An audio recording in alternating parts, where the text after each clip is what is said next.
So growing up for us, the big three was always get a job, get married, get a house, in some order of that. And that was the big Indian dream.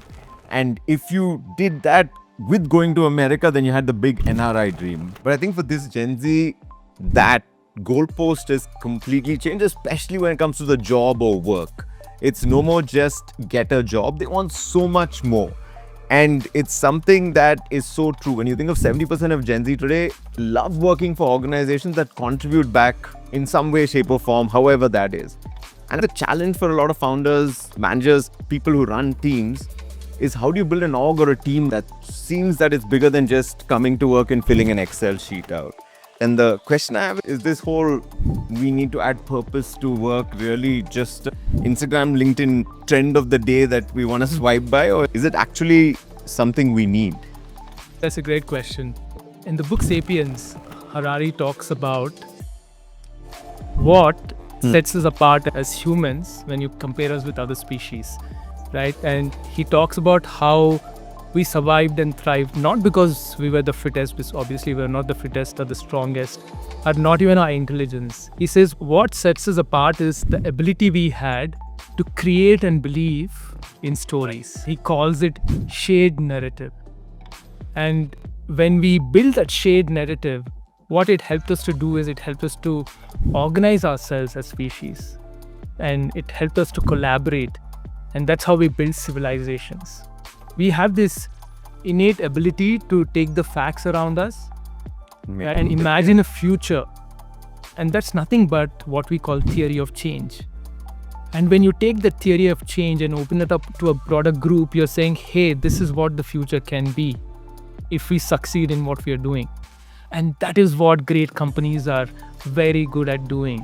When you think of Teslas, for example, it's not saying, hey, let's sell EVs. It's saying, hey, can we imagine a world free of fossil fuels?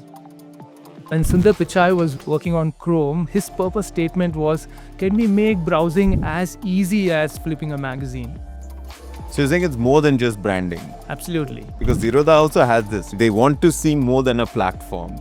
For Nikhil Kamath, it's, hey, I want to make investing accessible to all Indians. And that's such a aspirational goal versus take our platform and go, right? And there's so many of them. I was talking to the founder of Jaipur Rugs, and at the end of the day, they sell rugs, carpet, whatever it is. But for him, his larger purpose is how do I really benefit the artisan and revive Indian culture while doing that. So I feel like it's a 1+1 good business plus good purpose is not just a good story, but it's also something people want to be part of. Very true. Viktor Frankl has this very powerful idea, having survived the Nazi concentration camps and having seen that immense suffering, he had this very profound insight. He said the ones who were able to get through that suffering, again, not the strongest or the healthiest, but the ones who had a reason to. And that is what purpose is. And that helps you do even the toughest of things and gives you that resilience to say, hey, I have a reason to look beyond what's happening today. And out of that was born his logotherapy. And the first principle of logotherapy is, hey, you want to help people, give them a reason to wake up in the morning and do something. And if they don't do it, someone else will suffer. So the best purpose statement or a vision is outward looking. Love that. And even if you take our new age Simon Sinek, which all of us read and follow, and the quote on LinkedIn, he wrote, start with why. And all things, he had a model, 3 circles, why, then there was how, then there was what. So keeping why at the center really seems like it is critical to an organization.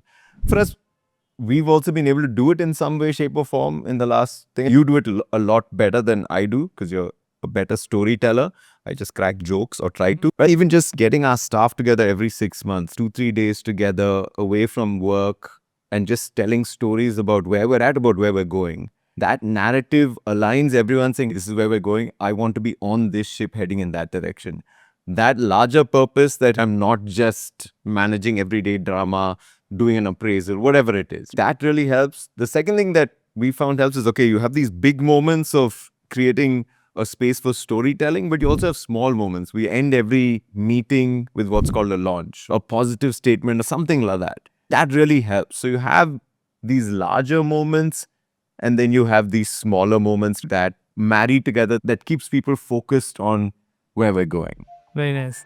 When you said I do it more than you, I know that when new members join the team, the HR team always makes me do one session, and when I get in to do that session, I tell them why they asked me to do it, because I'm the oldest person in the organization. Uncle has to do it. Not uncle, grandfather. And the visual is how that visual of grandfather sitting around the fire would tell a story of who we are, where we have come from, and where we are going. I love that. That's how stories are passed down from generation to generation. And creating those spaces is very important. And telling those stories is very important. One thing we've struggled, even as we exploded and become a large size just in terms of numbers, is how do you ensure that it still resonates and it permeates? And one of the things we have done that I feel that's really helped us is working in small teams. Because in small teams, purpose sticks. And we picked it up from Amazon. Jeff Bezos has this 2 pizza rule. Yeah. And the principle behind 2 pizza rule is that if you're leading a team and you can't feed the whole team with 2 pizzas, then it's too big. You need to split. Because the whole theory was smaller teams move faster, more efficient, are able to connect better and have very deep conversations. And that is what makes small teams click. Whereas in big teams, the purpose gets diluted. You keep talking about what and not why. But in small teams, you're able to refine it, you're able to define it, you're able to interpret it for yourselves and say, how does this relate to me and the work I'm doing? And that's very important, because purpose cannot be a marketing slogan. It has to be the heartbeat of an organization. I absolutely love that. If you take back our journey, we have very rarely done an all hands. It's called all hands, where everyone Town hall. Everyone showing up to the whole staff. And we're not even a big team, we're 70-ish.